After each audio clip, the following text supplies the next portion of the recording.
What's up? It's the Modern Spirituality Show. I'm Ben Decker, and I'm super stoked to have with me today the illustrious Alex Mohajer. He's running for California District 37 as a progressive. He's a gay man, and he's the only progressive, he's the only Democrat in the state of California running against an incumbent. And he has amazing values, and I love his campaign. Thank you for being here, Alex. Hey, thank you so much for having me. Very excited. Yeah. Okay, so I'm super stoked. Tell me about how you even got into all of this. So give us a little bit of backstory. What brought you to, you're pretty young, you're age 38, you're running for this California Senate position, and it looks, to be honest, it looks like you're gonna win. So talk to me about how you got to this place. Well, thank you. I think I'm going to win. I don't think that people in the political machine think so. But I see a clear path to it, and that's guided a lot by sort of my own experiences and where I've been, and sort of understanding that maybe my life's purpose is to break down different doors and shake up the way systems exist, to open up new paradigms for people to participate meaningfully, and just do it by leading with my values. So that's what I'm hoping to do in the state Senate and in this campaign. But yeah, I was born and raised in Irvine, California. I'm the son of Iranian immigrants. My mom is a single mom who came here from Iran, speaking barely any English, working a good union job while going to school at night just to put food on the table and to make sure her kids had access to good public schools. Wow. Which is not just the immigrant experience, but is definitely something immigrant families can understand. And so we didn't have very much. I shared a bedroom with her until I was 17 years old, but shared a tiny little apartment in Irvine, California, where we could walk down the street and go to good schools. And because of all that struggle and sacrifice, I ended up going to a good college and then to law school. And really, I'm the American. I feel like my life is the personification of the American dream. But I've also been an activist my whole life. Started at 18 protesting the Iraq War, back before that was cool. And that has never left me. I've always, my experience growing up and my mom's experience coming here from a country that, where she watched civil society disintegrate, has always informed me and my worldview. And it's very clear to me, and maybe a lot of immigrant families who come from war-torn countries or countries that have disintegrated, that you have to fight to keep it, and you have to fight for civil rights and equity. So it's always informed me, and those experiences led to becoming the president of the Stonewall Democrats in 2021, which is one of the nation's oldest LGBTQ political advocacy groups. Wow. And then to decide I wanted to go be in the legislature for a lot of different reasons, but primarily because I'm worried that we're not making good on that American promise that families like mine struggled and sacrificed for, and that our country has become so divided. Our politics is just so broken that we need real progressives who are running on their values to get in there and create real solutions for our communities. Incredible. Cool. I mean, thank you so much for sharing about your experience. I think a lot of people would look at that and see, would look at you today and not know that would have been, your experience. Especially Orange County, they might look at you and think, oh, this is an attractive young guy from Orange County, whatever, but yeah. So thank you so much for sharing about that. A single mother who was an immigrant, sharing a bedroom, all those kinds of things, that makes a really, really big difference. And I think people have to sometimes realize we all have our own backgrounds. We have all of our own things that come from us, and they all color how we can relate to people, and my partner has is from Brazil, and he has his story of immigrating to this country, and the intimacy that he has with his family because of some of those, really serious trials and challenges is a really beautiful, interesting thing. And I've seen something similar that I see with you is like this desire to then take all of that energy and all that has been invested in you and try to hold space for that for other people.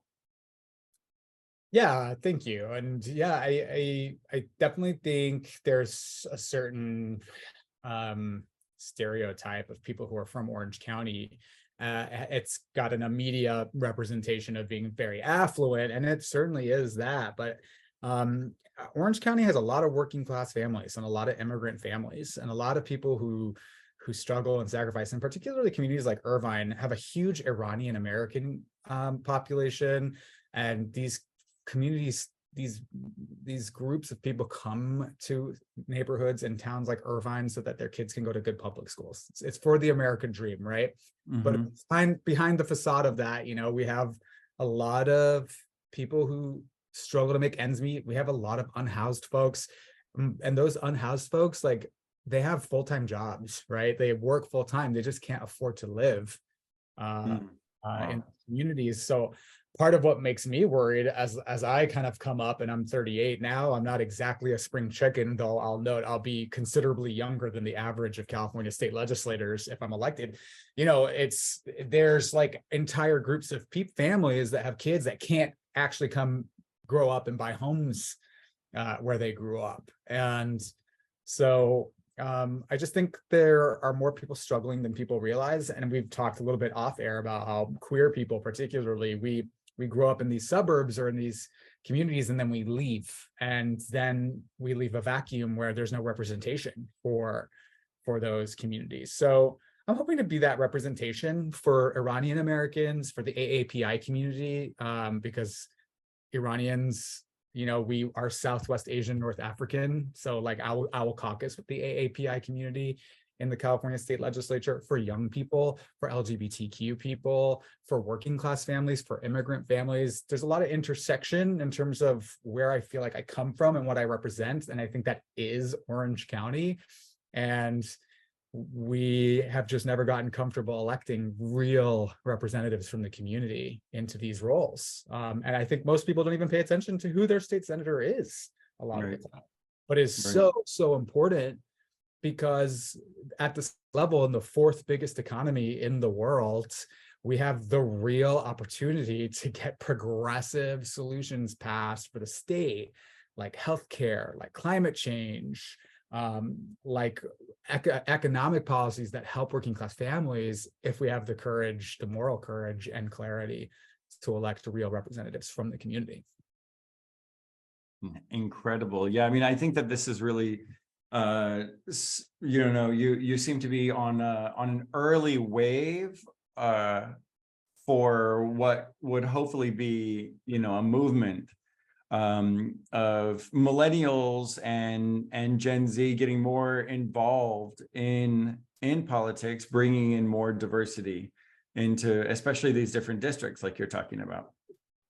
Yes, I agree. I mean, I hope so. I really, really hope so, because we have seen that when young people, and I will consider millennials in that group, since I still drive around listening to NSYNC, and maybe Gen Z doesn't even know who NSYNC is, but like we're still young, and we're still younger than who's in power. And I feel like when we create that space for representation, you're enfranchising a bunch of people that can help steer the direction of the country in a positive way. We've seen now over the last couple of election cycles that Gen Z and millennials have saved the country from authoritarianism, from fascism, and it is that dire at the federal level. But we talk a lot about how do we enfranchise people, how do we bring in and activate young people. How about giving them a representative that looks like them, that talks like them, that is their age group, that understands their issues, that's not bought out by or a wholly owned subsidiary of special interest lobbies, that only cares about maintaining and insulating their power. So, I'm hoping to spark that kind of movement, and I'm hoping to bring in a lot of young people into this process. I did a campaign launch video that launched the campaign on like March 15th of this year. And I hired a high school student, an 18-year-old Newport Harbor high school student by the name of Emmy Lou Cohen. So big ups to Emmy Lou to do my video for me. And that's the kind of campaign I want to run, right? Like bringing in young voices and representing a diverse intersection of the community, because there's just so much out there, and there's such a broad intersection of identities out there that we could be bringing into the mix and getting excited about politics. Yeah, I love that. There's on this show, we talk to a lot of different people from different religious and spiritual backgrounds. And something I just completed an interview with the founder of the Aniwa organization. It's an indigenous spiritual organization where they bring leaders from 40 different tribes, very respected, esteemed leaders for trainings and events and educational, cultural events. And they've got a beautiful foundation that gives back to these communities in different ways, and it's really wonderful. And one of the things that she said that's so interesting, speaking of proactively involving younger people, she said there's an indigenous saying that we aren't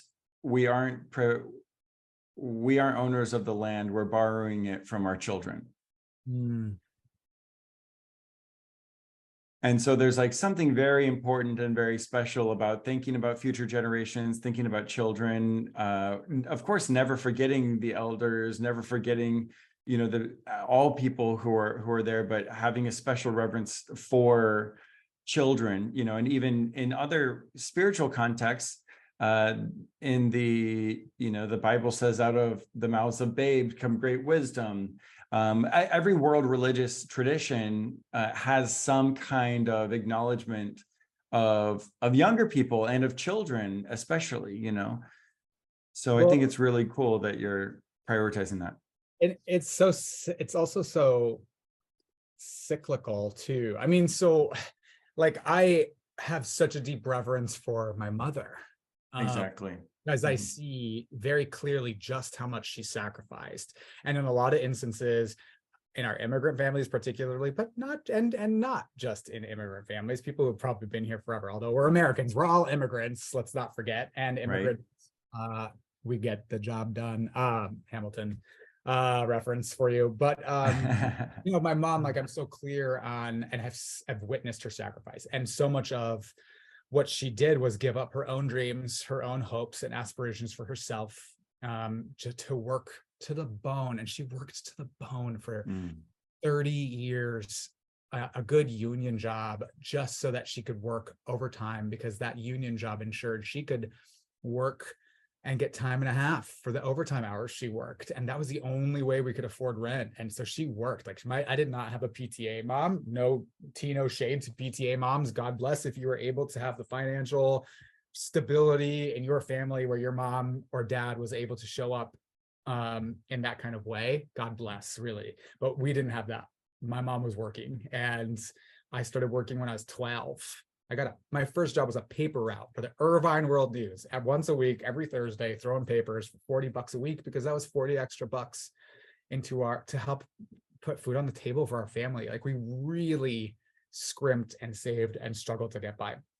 I remember going to the Mervyn's on the corner of Barranca and Culver in Irvine at the beginning of each school year. And my mom would say to me and my brother, and she had 4 kids, but 2 of them were older. So me and my brother, we were in school at the same time, she would take us and say, you get 3 shirts, 3 shorts, and 1 pair of shoes, and that's it. And you got to make it last for the year. And I remember the look on her face that even that was really, she was wondering how she was going to make that work, and that stress passed on. That's all to say that I honor my mom's sacrifice, and I hold it deeply close to me. And I think the way that we honor that sacrifice is making sure, or at least fighting for, a world where it's easier for our kids or the next generation, if you don't have kids, to create a world that's better, because that is honoring the sacrifice of the exactly people. Yeah, Yeah, I totally see that. I mean, what you're doing is what she did. She taught you to do something, and you're doing the same thing that she did, and you're doing it in the way that you can with your resources and the context of your reality. So I definitely see you honoring that sacrifice in your work. And there's a lot of spirituality in that too, at least for me. I consider myself a very spiritual person. That's why I was excited to do this podcast. I have 4.5 years of sobriety. I'm very open about that. And Congratulations. thank you. Thank you. And it's been a very spiritual experience, a soulful experience, sitting through discomfort and pain, and not finding coping mechanisms, but rather identifying that pain and connecting with it and honoring it, right? Ouch. Easier said than done. Wow. Yep, there it is. You're telling me. Yeah, of course. That's the stuff right there. That's the stuff of life. And that experience has also primed me to really honor the painful experience of honoring the sacrifice of the people that came before us, because it means acknowledging the pain of the generations that preceded you, that were inherited and passed along and that are generational, and breaking that cycle and aiming to go out and heal your community and do the same for a community, and understanding like when you heal yourself, you heal the world. And that's a lot of why I wanted to do this too, is I see so much suffering in the world. I see our elected leaders, some of them are great, and I understand that there are realities to governance that make it so people can't be the idealists that they once were on a campaign trail. But I also see a lot of elected officials who they sell out. They become more interested in protecting their own power. It feels like almost necessary or something like that. It just, we can't get elected officials in there who lead with values and stick to them, because inevitably they could become more concerned with keeping that power. So that's not me. So I have a question about that. Okay. Yeah. What do you think about the fact that the DNC does not want to hold a primary debate for president? They don't want to have Biden do a primary debate. I am a big fan of debate. I'm a big fan of the debate of ideas. I don't, I haven't read too much about this specific issue, so I can't speak to it exactly. So I wasn't even aware of that. So you just said it. So I don't want to weigh in too heavily about something that I don't have any information. Right. But what I can tell you on principle is, let's have a debate of ideas. This is a democracy. I mean, I'm doing that in my current race, right? You sort of alluded to this, but I'm running against an incumbent, but by and large, he's not the incumbent because of redistricting. In the last round of redistricting, these state Senate districts were redrawn, and somebody who represented an entirely different district had his district was eliminated. And so now he's running for the closest by seat, but he's never really represented it before. The political machine views him as an incumbent, as the incumbent. I don't. I view him as an incumbent because he holds the job somewhere else. But in a democracy, we don't coordinate people into roles just because they've done the job somewhere else. You got to earn it. And, I called him before I announced to say I was running, that I viewed it as an open seat. And people have a really hard time believing that this, for me, it's not personal about this individual. It's about values. It's about representation. It's about LGBTQ representation. It's about getting an Iranian in the legislature when we have the largest diaspora of Iranians outside of Iran right here in Southern California. Wow. And no Iranians representing us in the California state legislature at a time when Iranians are protesting their basic human rights, at a time where there's all this intersection between the human rights struggles that we're having right here at home for queer people and for women.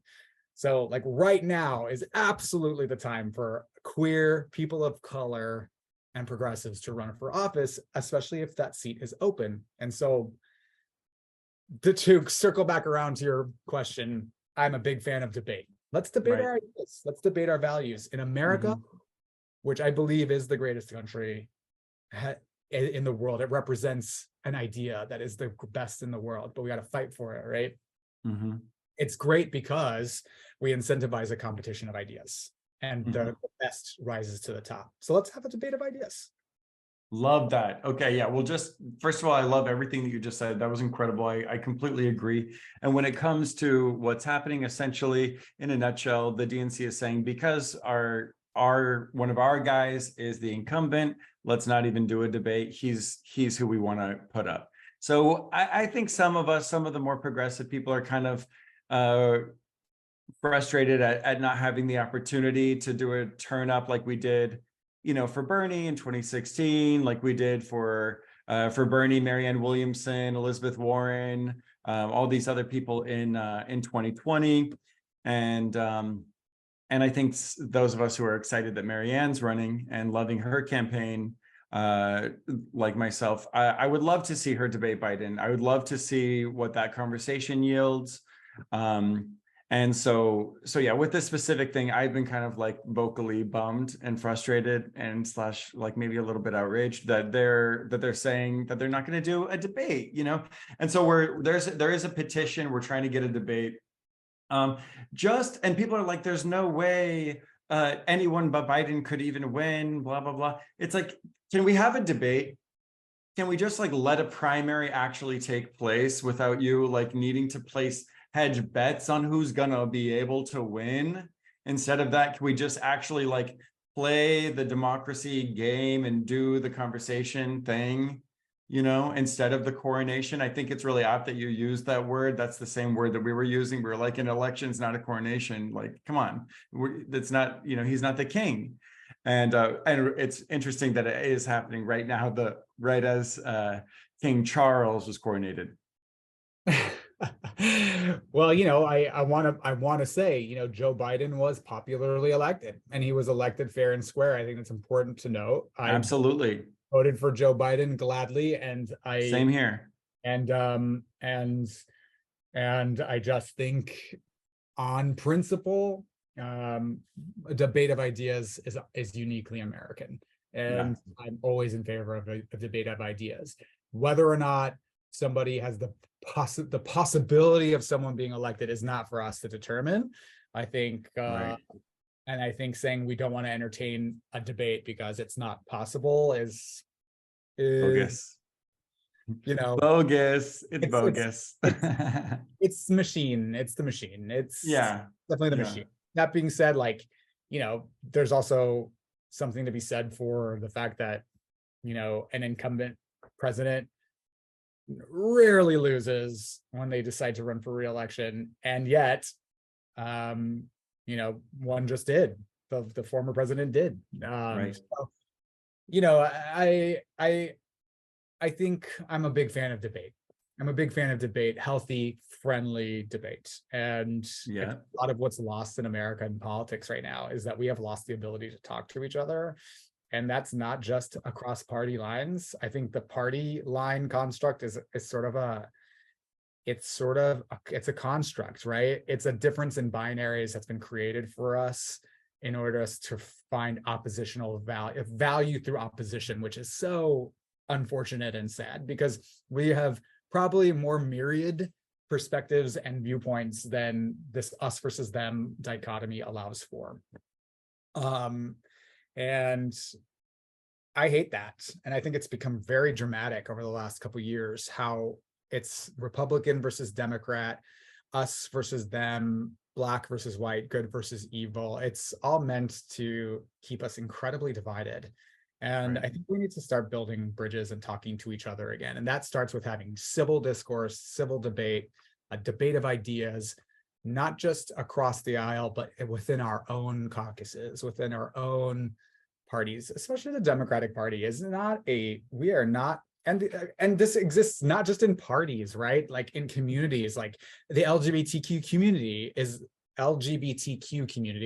not a monolith. We have a broad range of perspectives and ideas, and debating these ideas in a way that's civil, that respects each other's competence and each other's values is important, and it's something that I think has been lost. And I'm going to try to bring us back from in my race by just sort of leading with my kindness and trying to I'm wincing because I don't know if that same courtesy will be extended towards me, and I find that scary. But you Right. know, I gotta believe that there's a world in which we can lead with kindness and values. And Right. I definitely support you and stand behind you and love those principles that you stand on and that approach to the campaign, that attempt of just like maintaining your kindness and maintaining respecting one another's competence, like you said. I tried that in my neighborhood council race and I was eviscerated. I was like, I remember seeing the first ever political cartoon about me, showing me as a snake in a tree with my head on it. And it said, and it was like, they were making fun of the fact that I'm a spiritual person. So it was sort of like supposed to be some kind of Garden of Eden thing. And it said, I'm Ben Decker running for VNC president. You can trust me. oh, and that's kind of a little bit of a gay. The sibilant S is a little bit homophobic. No, It was, there was so much more homophobic stuff too. I got in, they like totally eviscerated me for doing an ecstatic dance voter registration party at the gay beach at the Rainbow Lifeguard Tower. Oh my God. Like, and my, that hurts my feelings. you know what? There was so much more, even though I didn't win the vote, the energy of the experience was so much more receptive and so much more supportive than what the newspapers were presenting. So like one newspaper had that cartoon, another one. I had two political cartoons the same week. I was like, okay, so there's a campaign. Someone's campaigning against me actively, to get two cartoons the same week in a local thing like that. Someone planned that. My background's in PR. You plan that. That's called a campaign. Someone placed that shit, Well, and I don't know who did this. Because there right. are Republicans in my race as well. So I'm not just running against an incumbent. I'm running against a couple Republicans now. It's an open seat and it's an open primary. So the primary I want to say for your viewers, your listeners, is March 2024. So, but I'm by all means, by any measure, I am the underdog. I am, a first-time candidate. I also think I'm going to win because I think there's an appetite for that. But, Right. And we'll help you win. We'll help because I really believe in your message and what you're doing. And I think that you're a great candidate. So I'd love to financially contribute to your campaign. I know that you're running a grassroots campaign, not taking any like corporate PAC money or fossil fuel money. So I'll definitely have the donation link in the show notes. What are the other ways we can support? That's what I need help with right now. So if your listeners want to help elect queer progressives into the California state legislature, Iranians, younger people, if they want to help with this, they can visit me at alex4ca.com and they can learn more about me and they can chip in. And it is a grassroots campaign. So we're not taking any money from corporate PACs, healthcare lobbies, fossil fuels industries. It's entirely grassroots and small dollar donations. The good news is that people have been responding really well to this. We've raised almost $100,000 in just 45 days or so. Great. And that's been really great, but these races are much more expensive than that. And so I need help, and small dollar donations add up and go a long way. So that would be number one. Number two is post about me on your socials. If you have friends in Orange County, in the Irvine, California or Orange County area, I can take donations from anywhere, and I'm happy to do that because this is grassroots. But if you want to share my Twitter or my campaign video, come visit me at Alex Mohajer, Mohajer, and share some of my my campaign launch video, or it's usually pinned to the top of the profile. That's how I can best be supported through this, because at the end of the day, we're going up against the system and it's about money. And that's Right. sort of the obscene part of this. But you can be rest assured that where my money is going to go is to make sure voters get to know me and that I can spread this message to voters. And I'm not going to take a cent from the lobbies that are hurting us and holding us back from meaningful progress. But that means I need your help. So alex4ca.com, please and thank you. Absolutely. Okay. Absolutely. Okay. I'm going to make a donation today and it's going to be small. But that's not about you. That's more about me and my relationship to my bank account and its contents. But yeah, happy to make a donation. And anyone who's listening, I've looked into a lot about Alex. I vetted him. I really respect what he's up to. Would love to see you make a contribution if you're interested. So that link is in the bio or in the show notes here.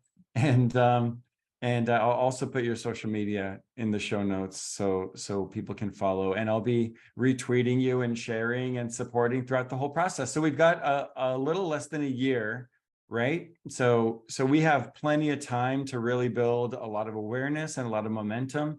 And you're off to a really great start. So congratulations and happy to be along for the ride. Thank you so much. That means a lot to me. And yeah, this podcast in particular, just talking about something that's really important to me is our sense of spirit and spirituality has been such a guiding force to me. So it's really cool to be talking about a political campaign on a podcast about spirituality. And I just feel like that's so me. And so getting to do that's really rad. So thank you a lot for your help and support. Oh yeah, it's my pleasure, because it was hard for me to first go that direction. Of course, I was like really inspired by big progressives like Bernie Sanders and Marianne Williamson, and even Barack Obama with the message of hope, just sort of like tuning into higher values. But I feel like for me in my journey, Barack Obama was sort of like my gateway drug into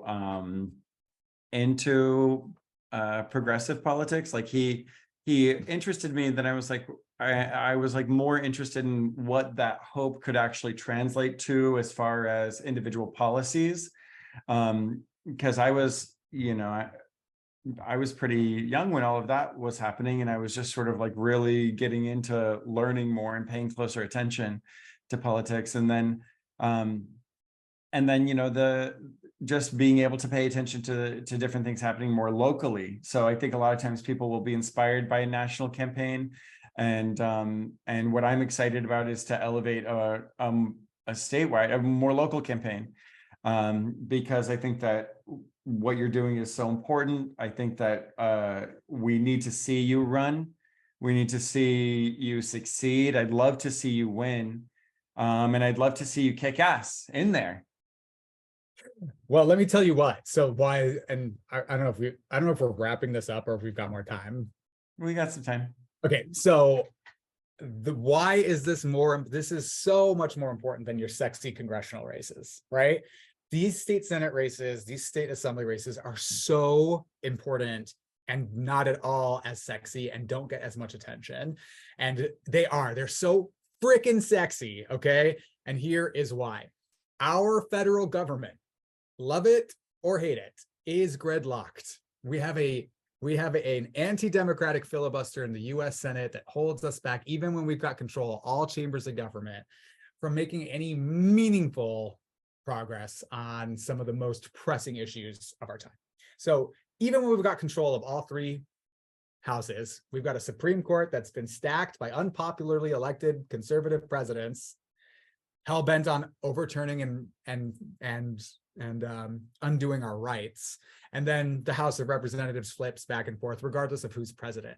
So, we've put all this energy, especially as Democrats, as a Democrat, I've put in a lot of energy into flipping congressional House races, trying to get control back for Democrats year in, year out, year after year after year.